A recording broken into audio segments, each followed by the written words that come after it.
آپ کا جو پیار ہے نا ان کے پیاروں سے پیار فائنل ہے نا. اور دین جو ہے نا دین یہ سارے کا سارا قرآن پاک کے اندر اے ٹو زیڈ ہے.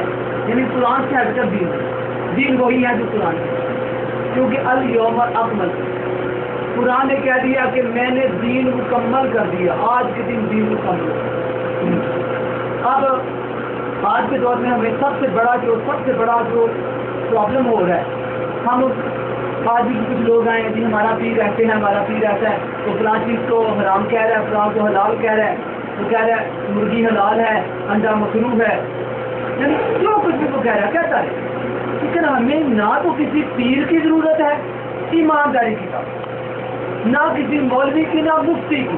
قرآن کے ہوتے ہوئے ہمیں کسی شے کی, ہاں باتیں سب کی سن لو, لیکن اگر قرآن سے ٹچ کر رہی ہیں وہ پیر صاحب ویری گڈ, وہ مولوی وہ مفتی ویری گڈ. اگر قرآن کے روح سے کہہ رہے ہیں, اگر وہ مولوی وہ مفتی وہ بڑا مجتہد قرآن سے ہٹ کر کہہ رہا ہے تو وہ بات ہمیں ذرا بھی گوارا ہے. اب قرآن کیا کہہ رہا ہے 14-12 سورہ نحل کسے کہتے ہیں بیٹے؟ شہد کی مچھلی. اس کی آیت نمبر 43 اللہ کہہ رہا ہے فصلوا بسم اللہ الرحمن الرحیم فصلوا اہل ذکر ان کنتم لا تعلمون. بس پوچھ لو, علم لے لو, جینے مرنے کا, سونے جاگنے کا, کھانے پینے کا, نہانے دھونے کا, غرض کے تمام حرکات و سکنات کا, حرام کا, حلال کا, مکروہ کا, سنت کا, فرض کا, نفل کا, جو علم لینا ہے فصلوا علم لے لو. کس سے؟ اہل ذکر ان کنتم لا تعلمون.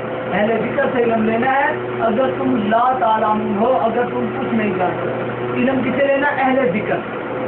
اہل ذکر کا مطلب اہل ذکر ہے, اہل علم نہیں. تمام قرآن پاک کی تفاسیر میں اس کا ترجمہ کیا گیا ہے کہ اللہ کہہ رہا ہے کہ اگر تمہارے پاس علم نہیں تو علم والوں سے علم لے لو. یہ علم والوں سے نہیں لینا. اگر قرآن کہتا نا فصلوا اہل علم ان کنتم لا تعلمون تو پھر تو اس کا ترجمہ کہ اہل علم سے لے لو. قرآن نے اہل علم نہیں کہا, قرآن کا لفظ ہے اہل ذکر سے لینا ہے. سمجھ آئی بات؟ اگر اہل علم سے ترجمہ ہے تو پھر ہمیشہ مسلمانوں کو نیوٹن کی قبر پہ جانا پڑے گا. Newton you are very great, ہمیں علم دو. کبھی ایڈیشن کی قبر پہ جانا پڑے گا, کبھی ہمیں بڑے بڑے شہر کروں. بھائی وہ اہل علم تھے, اہل ذکر نہیں تھے. اہل علم بڑے بڑے ہندوؤں میں ہے, بڑے بڑے انگریزوں میں ہے, یہودیوں میں ہے. یہ ایڈیشن یہودی تھا, نیوٹن عیسائی تھے. ٹھیک ہے نا جی؟ تو پھر ہمیں عیسائیوں اور یہودیوں کی طرف جانا پڑے گا قرآن کی روح سے. اگر اس کا یہ ترجمہ لیا جائے کہ اہل علم سے پوچھ لو.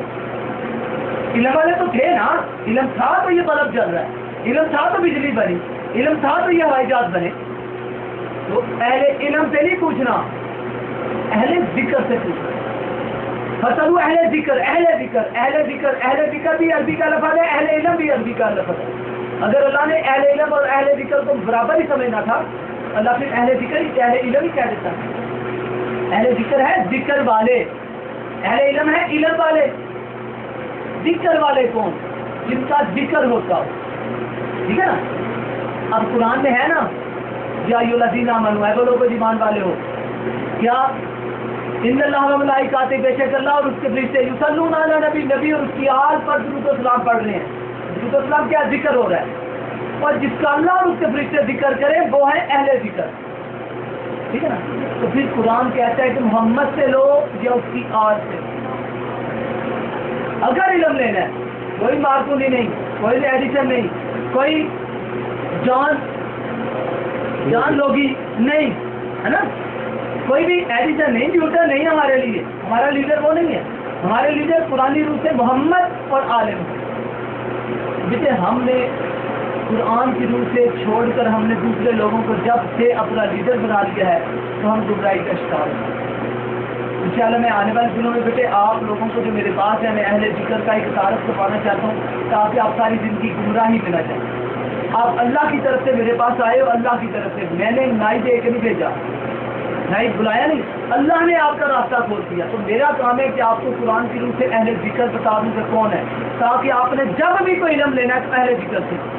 آج پہلا سبق یہ ہے کہ محمد اور اس کی آل کیونکہ درود ہے محمد وآل محمد کما صلی تعالیٰ ابراہیم والا آل ابراہیم انک حمید مجید. جس طرح ابراہیم اور اس کی آل پر ہے درود، اسی طرح محمد اور اس کی آل پر ہے. کون پڑھ رہا ہے؟ اللہ اور اس کے سارے فرشتے. کب سے پڑھ رہا ہے یہ نہیں پتا، کب تک پڑھے گا نہیں پتا. اور اہل ذکر ہے محمد وآل محمد. قرآن کہتا ہے کہ جو علم لینا ہے محمد وآل محمد سے، اس کے علاوہ کوئی علم نہیں. برائے خوشنو دیے محمد وآل محمد سلام. ٹھیک ہے.